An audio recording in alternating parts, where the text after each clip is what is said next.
그 선체가 완성됐다는 거는 그러면 이 안에 원자로가 이미 들어가 있다는 얘기 아니냐. 이렇게 하면서 이제 북한의 잠수함 건조 이 속도가 의외로 좀 빨라지고 있는 것 아니냐. 우리는 이제 연료로만 쓰는 핵추진 잠수함인데 북한은 핵추진뿐만 아니라 전술핵 무기라든가 이런 걸 탑재한 SSBN을 지금 만들고 있는, 우리와는 조금 이제 차원이 다른 쪽으로 북한은 가고 있다.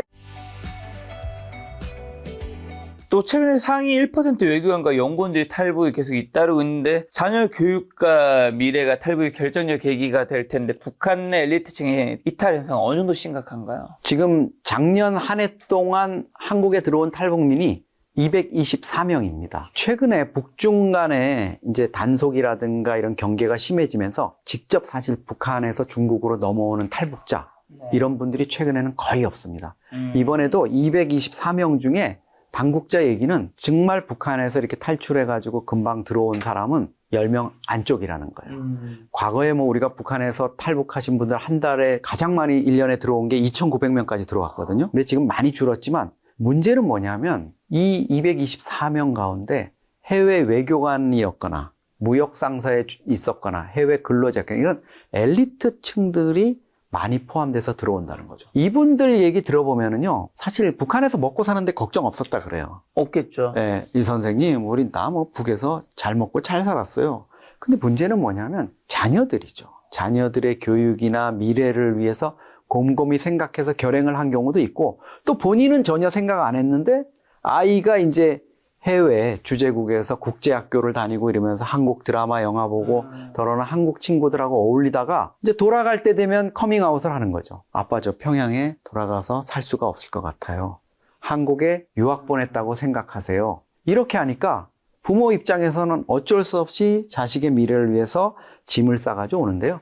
이분들이 뭐 결과적으로 북한에 있는 부모님이나 가족, 형제들한테 미안함, 죄책감이 있지만 분명히 한국에 오길 잘했다. 왜? 아이들의 미래를 위해서. 그리고 여러분들 뭐 유튜브라든가 방송을 통해서 많이 보시겠지만 영국에서 온 태영호 공사라든가 쿠웨이트에서 뭐 유현우 대사, 그 다음에 2.19 참사, 기라성 같은 많은 외교관 분들을 보고 계실 텐데요.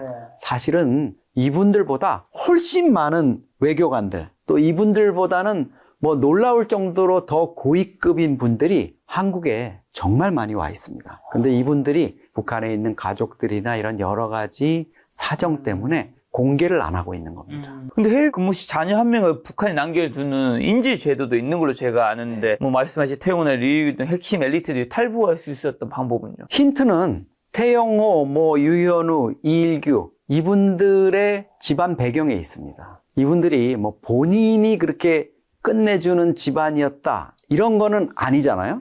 근데 이분들이 보니까 외교관들이 다 북한에서 보면 결혼을 잘하더라고요.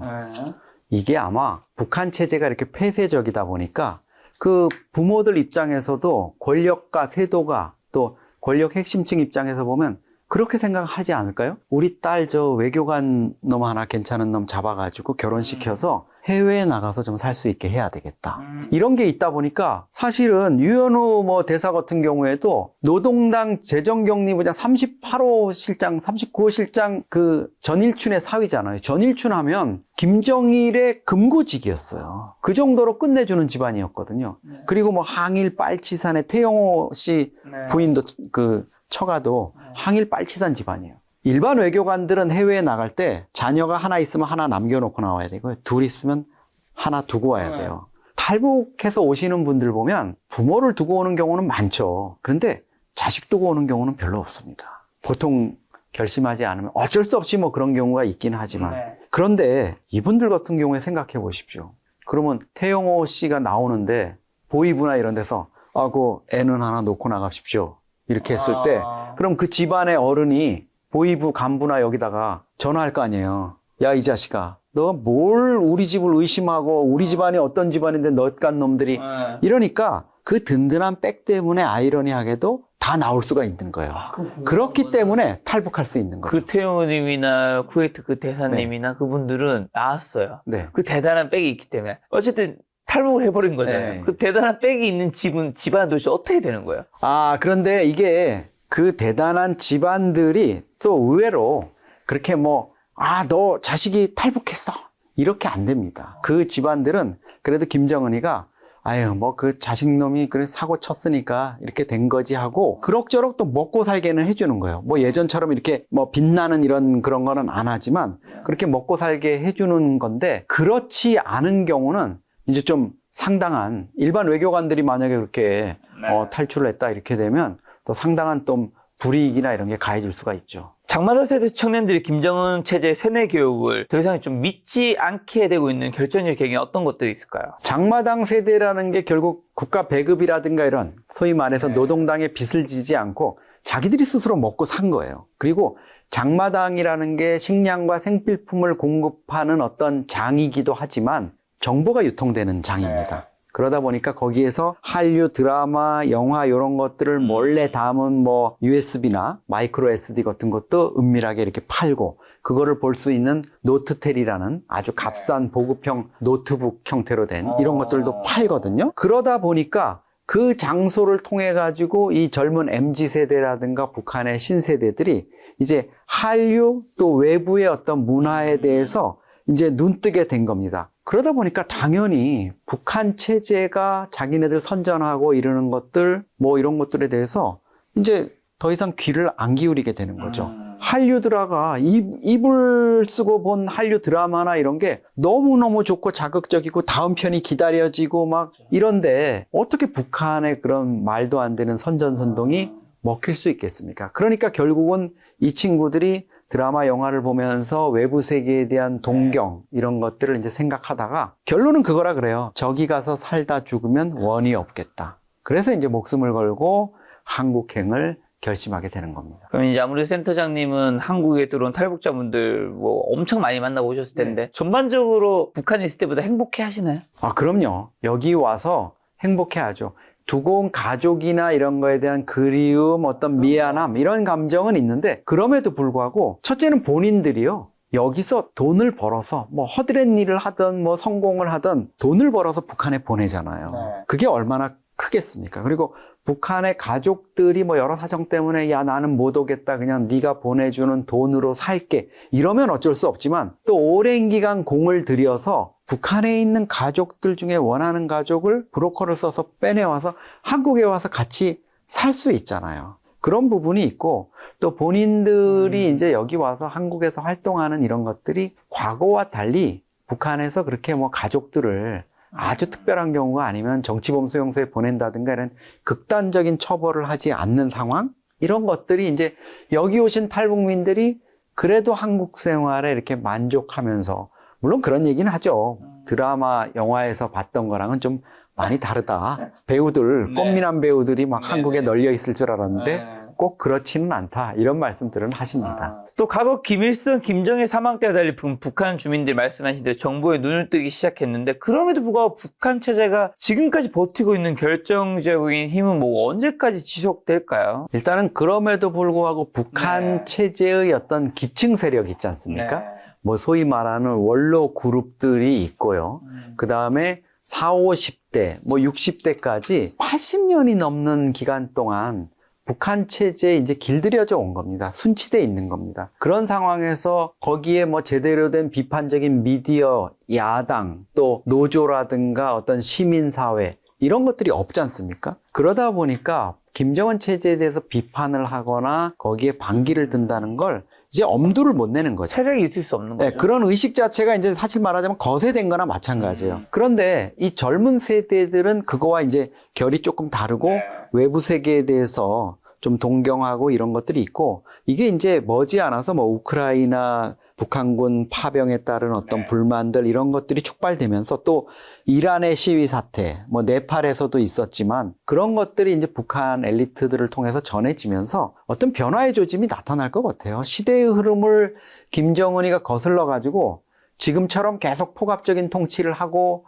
세계 유일의 인터넷이 없는 체제로 저렇게 끌고 간다? 이런 거는 저는 가능하다고 보지는 않은데요. 아직까지는 북한이 어떤 철저한 감시 체제, 또 기존의 어떤 세뇌라든가 체제 장악 이런 것들을 통해서 끌고는 가고 있는데 제가 보기엔 김정은도 그 부분을 가장 우려하기 때문에 한류에 대한 어떤 단속이라든가 반체제에 대한 뭐 무자비한 어떤 처벌 이런 것들을 강조하고 있는 것 같습니다. 말씀하신 이란의 반정부 시기 격화와 신정체제 위기를 보며 김정은이 사회주의 대가정 이미지 구축하고 있는 이유는 뭘까요? 기본적으로 네. 체제를 이대로 그냥 느슨하게 젊은 세대들, 신세대들한테 놔뒀다가는 이게 문제가 생기겠다 이렇게 생각을 한 것 같아요. 그래서 지난 16일 날 1월 16일 날 김정은이 북한의 청년 조직인 청년동맹 결성 80주년 행사에 가가지고 아주 제가 보면은 과감한 수를 하나 던졌어요. 그동안에 이란에서의 반정부 시위라든가 마두로 대통령 체포 압송이라든가 이런 것들을 북한이 아직도 보도를 안 하고 있거든요. 철저히 보도 통제를 하면서. 근데 김정은이 연설에서 뭐라 그랬냐면 세계 곳곳에서 벌어지고 있는 유혈 참극의 중심에는 동무들 같은 청년들이 있다. 이렇게 얘기했어요. 이게 어떻게 보면 야 임마 너희들 내가 주시하고 있어. 보고 있어. 이런 느낌일 수도 있지만 어떻게 보면 김정은 입장에서는 적극적으로 이제 나선 거죠. 네.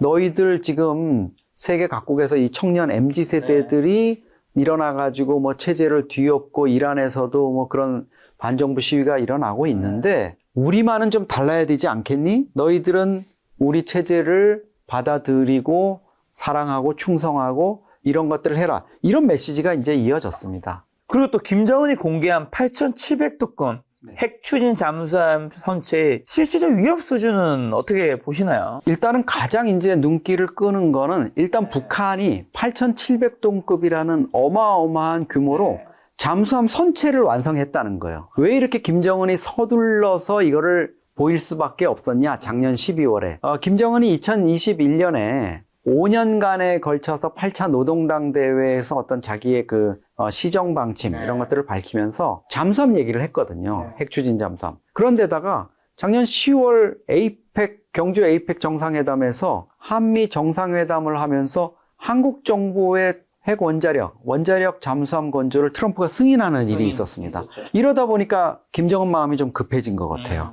그러니까 12월에 미처 잠수함 하면 우리가 생각하는 건 검은색으로 이렇게 멋지게 무광으로 이렇게 도색된 그런 선체를 생각하는데 사실 그 도색도 안 된 상태, 방청도료, 그 뻘건 벽돌 색깔 바른 거 있지 않습니까? 그 선체를 드러냈습니다. 근데 뭐 어쨌든 도색이 됐건 안 됐건 그 선체가 완성됐다는 거는 전문가들 얘기는 그러면 이 안에 원자로가 이미 들어가 있다는 얘기 아니냐. 선체를 다시 나중에 뭐 해체해가지고 원자로를 넣는 게 아니라면. 이렇게 하면서 이제 북한의 잠수함 건조 이 속도가 의외로 좀 빨라지고 있는 것 아니냐. 이렇게 이제 얘기가 나오고 있는 거고요. 이게 핵 추진 방식. 우리는 이제 핵 추진 연료로만 쓰는 그야말로 잠수함, 핵 추진 잠수함인데 북한은 핵 추진뿐만 아니라 실제로 핵을 탑재한 전술핵 무기라든가 이런 걸 탑재한 SSBN을 지금 만들고 있는 이런 거기 때문에 우리와는 조금 이제 차원이 다른 쪽으로 북한은 가고 있다 이렇게 볼 수 있고요. 만약에 이게 이제 북한의 계획대로 완성이 돼가지고 핵 추진 또 핵무기를 탑재하는 이런 수준이 된다면 북한이 공언한 대로 우리 동해상 근해상에서의 작전뿐만 아니라 태평양상으로 나가가지고 심해 작전이나 이런 것들을 통해 가지고 괌이라든가 아니면 멀리 나가면 미 본토 앞까지 가서 어떤 은닉성이 보장된 상태에서 급작스러운 도발이라든가 이런 것들을 할 수 있는 이런 위협적인 요인으로 부상할 가능성이 있죠. 자, 북한이 공개한 핵 8,700도급 핵 잠수함 두고 또 기형적인 구조와 기술적 한계 지적하셨는데 한교 부분이 지나치게 큰 이유가 뭘까요? 이 세일 부분, 함교라고 이제 위에 잠수함 동체 위에 이렇게 튀어나온 부분이 지나치게 폭이 넓고 길게 돼 있지 않습니까? 이게 북한이 김정은이가 이제 그 함교 위에 서 있는 사진 공개한 거 보면 한 10여 개 정도의 수직 발사 미사일을 실을 수 있는 이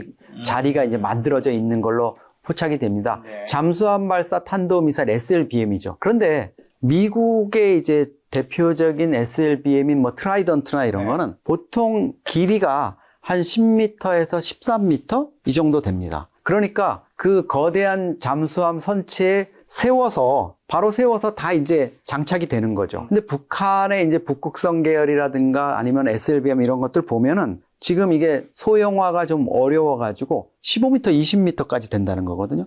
그러면 이거를 이제 제대로 그 잠수함 8,700톤급의 이 높이에 장착하기가 어려우니까 부득이 이제 함교 부분을 위로 길게 올려가지고 그게 이제 좀 높아졌는데 함교라는 게 기본적으로 요즘 이제 뭐 미국의 핵잠수함이나 이런 거 보면 잠만경이라든가 아니면 레이더라든가 이런 것들을 장착할 수 있는 최소 공간만 이렇게 확보가 돼 있는데 중국도 사실 최근에 보면 그 함교 부분이 좀 길게 이렇게 나와 있는 부분들 거북등처럼. 그런데 북한의 이 8,700톤급 잠수함은 그게 이전보다 훨씬 더 크게 이렇게 마련돼 있어서 이게 이제 결정적인 문제는 잠수함의 그 항행 능력을 좀 떨어뜨리는 부분이 있고 그다음에 균형을 안정성 이런 것들도 좀 해칠 수 있고요.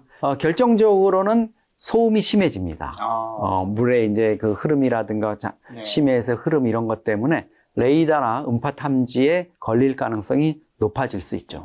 실제로 나중에 한번 시간이 지나서 한번 봐야 알겠네요. 자, 또 주한미군 사령관이 한반도 지도를 거꾸로 놓고 중국과 러시아를 직접 겨냥한 불침 항모 발언을 한 의도는 또 뭐라고 보시나요? 이게 보면 이 브런스 주한미군 사령관이 사실 이런 얘기를 한 게 주목받는 거는 주한미군 사령관이 유엔사 또 한미연합사의 사령관을 겸하지 않습니까? 그러니까 평시에는 물론이지만 한반도 유사시에는 이 사람의 판단이라든가 이런 것들이 아주 중요할 수밖에 없고요. 그렇죠. 사실 뭐 주한미군 사령관 그 인준 청문회 이런 거 할 때 보면 이 사람 말 한마디가 그냥 어마어마한 파장을 일으키지 않습니까? 근데 사실은 우리의 기존 관념을 깨는 모습을 이 사람이 보여줬죠. 한반도 지도를 이제 뒤집었다는 게 사실 뭐 밑으로 어떻게 했다는 게 아니라 정확히 이제 미국 쪽 표현하면 이스트업이죠. 동해 쪽을 위로 놓고 보면은 왼쪽으로 보면은 사실 일본을 지나가지고 러시아가 있고요. 블라디보스토크 극동함대 쪽이 있고 오른쪽으로 보면 중국이 있지 않습니까? 그러다 보니까 한반도가 단순히 그냥 뭐 주한미군 대북 억지를 위한 어떤 그런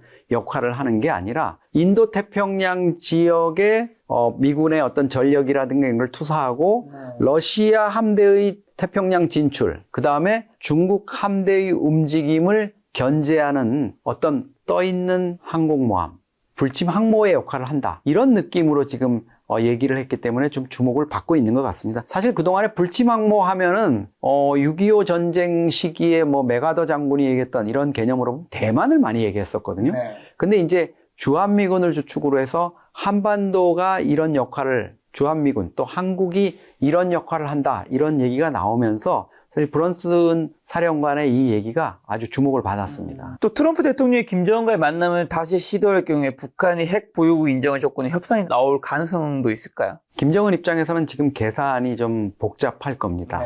작년 10월 에이펙을 계기로 해서 트럼프가 만나자 그런 거를 좀 거절을 했었는데요. 트럼프가 그때 기분을 나빠했겠지만 겉으로는 표현을 안 했죠. 그리고 뭐 타이밍이 안 맞았다 이렇게만 했기 때문에 4월에 이제 미중 정상회담을 하러 베이징에 오는 일이 있는데 그 계기로 당연히 트럼프는 또 김정은과 이제 만나자고 얘기를 할 거거든요. 김정은 입장에서는 지난번에 이어서 이번에 또 거절하다가는 트럼프 형님 잘못 화나면 또 마두로꼴 나는 거 아니야? 이런 생각도 할 수 있고 세계를 대상으로 해서 이렇게 막가파식으로 요즘 막 손보고 있는 트럼프한테 계속 약만 올릴 수는 없거든요. 그리고 김정은 입장에서도 사실 이게 한도가 있는 거예요. 뭐 트럼프가 이제 임기가 한 3년 남았고 그러면 본인이 생각하는 트럼프보다 더 좋은 대통령을 만나기는 어렵다고 생각하면 적절히 4월쯤에 이제 만나야 되는데 그렇다면은 북한이 가지고 있는 핵을 가지고 이제 군축 협상으로 들어가야 되는 이런 부분으로 몰고 갈 겁니다. 그게 2019년 하노이에서 핵을 포기하는 조건, 핵을 동결하는 조건으로 뭐 대북 제재를 완화하는 이런 틀은 이제 안 하겠다는 게 김정은의 생각이거든요. 그러다 보니까 김정은의 셈법이 복잡할 수밖에 없는데 사실 우리 이재명 대통령이 지난 21일 신년 기자회견을 하면서 이 부분에 대해서 조금 좀 길을 터주는 얘기를 한 것 같아요. 그동안에는 이제 핵 없는 한반도 이런 얘기로 이제 비핵화 얘기를 사실 좀 무게를 뒀었는데 비핵화가 가능하겠느냐? 현실적으로 어렵다고 본다면 북한의 핵을 뭐 인정한다고까지는 얘기를 안 했지만 두고 군축을 하자 이렇게 했거든요. 그래서 아마 이재명 대통령이 사실 페이스메이커 역할 이런 것들도 많이 했지만 북미 간의 만남에서 북한 핵 문제, 가장 핵심적인 의제인 북핵을 어떻게 보면 좀 군축 협상 쪽으로 이렇게 갈 수 있는 이런 여지를 좀 터놓을 것 같고요. 트럼프도 사실 북한을 뭐 뉴클리어 파워니 이렇게 얘기하면서 많이 여지를 둬왔기 때문에 한반도 문제를 좀 해결함으로써 자신이 진짜 마차도한테 그냥 받은 노벨상이 아니라 진짜 노벨 평화상을 올해 말에 좀 받으려면은 트럼프도 뭔가 좀 김정은과 화끈한 어떤 회담 결과를 내놓지 않을까 이렇게 생각이 듭니다. 올해 내로 만날 어쨌든 가능성은 높은 거네요. 예, 제가 보기에는 그 뒤로 뭐 더 미룰 가능성도 있지만 김정은 입장에서도 더 늦추겠다 이런 생각은 안 할 것 같습니다. 네. 또 미국 CIA가 보호 중인 것으로 알려진 김한솔이 북한 급변 사태 시 새로운 리더십의 상징으로 추대될 가능성도 있나요? 김정은이 유고가 돼서 뭐 어떤 상황이 벌어진다 이러는 상황이 이제 가정될 수 있겠죠. 근데 만약에 김정은에게 유고가 생겼는데도 김씨 일가가 권력에 대한 장악력을 계속 가지고 뭐 김주애를 할까? 여정이가 뭐 아니야 내가 할래. 뭐 이런 단계가 된다면 사실 김한솔이 개입할 가능성은 없죠. 김한솔이 누구죠? 김한솔은 김정은의 이복형인 김정남의 아들인데요. 사실 김정일 국방위원장이 이제 처음에 결혼, 뭐 정식 결혼은 아닙니다만 그 성혜림이라는 여배우와 결혼해서 낳은 장남이에요. 김정남이. 그러니까 김정남의 아들이 김한솔이니까 어떻게 보면 장자계승의 혈통으로 보면 김한솔이 사실 북한의 최고 지도자가 되는 게 맞았었죠. 그렇지만 이제 그쪽이 밀려나고 김정은의 형제들이 지금 이제 북한 그 통치를 하고 있는 이런 상황이죠. 뭐 김주애가 또 후계자로 떠오르고 있고 이러다 보니까 김정은이 2017년에 자기의 한때 경쟁자였던 김정남을 말레이시아 쿠알라룸푸르에서 북한 공작원을 동원해가지고 암살을 했거든요. 사실 그때 김정은은 그 김정남의 아들인 김한솔까지도 죽이고 싶었을 거예요. 화근을 없앤다는 의미에서. 근데 천리마 민방이라는 해외 반체제 반북 조직이 김한솔을 도피를 시켰습니다. 그래서 지금 미국에서 이제 CIA가 보호를 하고 있는 걸로 저도 이제 추정을 하고 있는데 사실 이런 김한솔이 유사시에 북한의 권력의 어떤 대안이 된다 이러려면 몇 가지 조건이 필요합니다. 김정은 그 일가가 권력에서 완전히 몰락해가지고 더 이상 권력의 영향력이 없을지, 또 북한의 군부라든가 노동당 엘리트들이 김정은 일가를 제외하고 뭔가를 집단 지도 체제나 이런 걸 하려고 하는데 그래도 이 북한 주민들이 오랫동안 이 수령제에 좀 묶여 있어서 김씨 혈통을 가진 리더십을 내세울 필요가 있겠다. 이런다면은 김한솔 세력과 그동안 연계되어 있던 이런 라인을 통해서 들어갈 수가 있고요. 뭐 경우의 수가 그렇게 높다고 볼 수는 없는데 북한 체제가 전면적으로 붕괴하고 혼란 상황이 돼가지고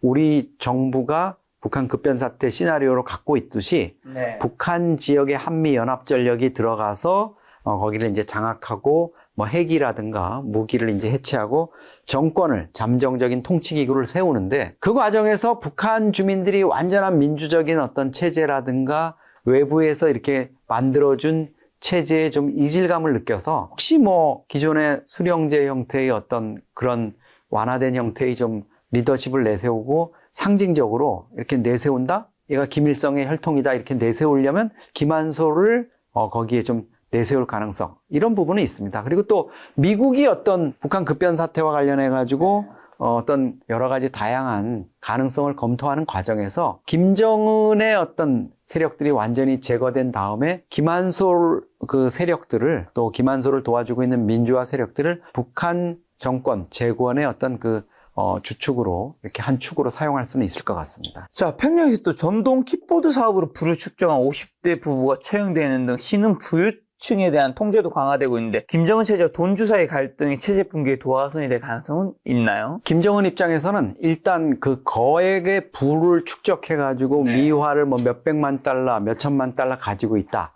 이러면 체제의 위의 세력으로 간주를 하는 것 같아요. 그래서 그동안에 북한의 노동당 간부나 군부 간부를 숙청하는 거 보면 그냥 뭐 어떤 업무상의 과오가 있거나 이러면은 그냥 처벌하거나 숙청하는 그 순인데 그 집안을 들이닥쳐가지고 뭐 벽장을 뜯어보니까 몇백만 불, 몇천만 불의 달러가 나왔다. 이러면 그거는 처형을 합니다. 유사시에 얘들은 해외로 튀려는 생각을 하고 있었다. 이렇게 간주를 하거든요. 근데 이제 장마당에 대한 통제라든가 이 쩐주들, 그러니까 돈주라고 북한에서 부르는 이 거액의 현금 유통을 하는 이런 사람들을 좀 장악을 해야 되겠다 이렇게 생각을 하는지 최근 들어서 작년 말이죠. 이 50대 부부를 평양에서 이제 공개 처형을 하는 일이 있었습니다. 이 부부 같은 경우에는 전기 자동차라든가 최근에 북한에서 이제 자가용이 인정되면서 그리고 북한도 요즘 보니까 전기 자전거가 많이 늘어나고 있고 전동 킥보드가 이제 평양 시내에 다니는 모습도 있는데요. 이거를 하다 보니까 그 제품을 중국에서 이제 들여와가지고 유통하고 또 수리하고 뭐 이러는 과정으로 돈을 이 50대 부부가 엄청 많이 벌었다 그래요. 그런데 이제 북한이 표면적으로 내세우는 거는 부부가 한류 드라마 영화 이런 것들을 좀 유통하는 일도 하고 이래서 반체제, 뭐 간첩죄를 저질렀다 이렇게 하지만 사실은 이 막대한 부를 거머쥔 사람들이 노동당이나 북한 당국의 통제를 벗어나서 활동을 하는 거 이런 거에 대해서 좀 경종을 울린 것 같아요. 제가 보기엔 이 사람들이 뭐 아마도 제가 보기에는 북한 체제의 어떤 공안 당국이라든가 노동당의 통제 이거와 좀 잘 결탁이 돼가지고 돌아갔으면 괜찮을 텐데 뭐 뇌물 구조라든가 뇌물 상납이라든가 이런 부분에서 좀 갈등이 있지 않았을까 이런 생각도 듭니다. 자, 마지막으로 북한의 핵 위협과 내부 동료가 동시에 일어나는 현 시점에서 우리가 가장 경계해야 할 부분과 김작가TV 시청자분들에게 마지막으로 센터장님께 사주고 싶은 말씀이 있다면요. 네, 한반도 정세가 뭐 지금 어수선합니다. 사실 새해 들어서도 김정은이 북한의 그 대남 위협 또 대남 적대 정책 이런 것들을 이제 거둘 생각을 하지 않고 곧 열릴 노동당 9차 대회에서 아마도 이런 노선을 더욱 강화할 공산이 큽니다. 거기에다 이제 김정은의 신경을 좀 날카롭게 하는 게 있죠. 마두로 대통령 체포 압살이라든가 이란에서의 어떤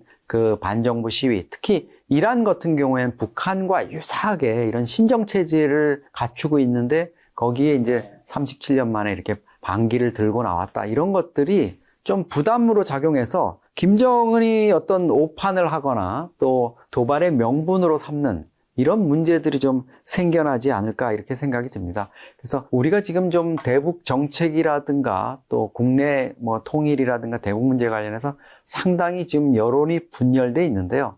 이런 것들이 좀 수습이 돼서 남북 간의 대화를 좀 뚫을 수 있는 북한을 어쨌든 좀 대남 적대 노선에서 남북 관계의 어떤 재개 이런 쪽으로 좀 돌려 세우는 이런 것들을 좀 도모할 수 있는데 봄에 이제 뭐 미중 정상회담이 열리고 트럼프 김정은의 만남 가능성 이런 부분들이 하나의 좀 변곡점이 될 수 있기를 이렇게 기대를 하겠습니다. 알겠습니다. 한반도에 또 다른 이슈가 생기면 또 센터장님 모시고 이야기 들어보도록 하겠습니다. 오늘 만나는 손님이 이용중 센터장님이었습니다. 지금까지 소중한 시간 함께해 주셔서 정말 감사합니다. 오늘도 김 작가였습니다. 고생 많으셨습니다. 네, 감사합니다.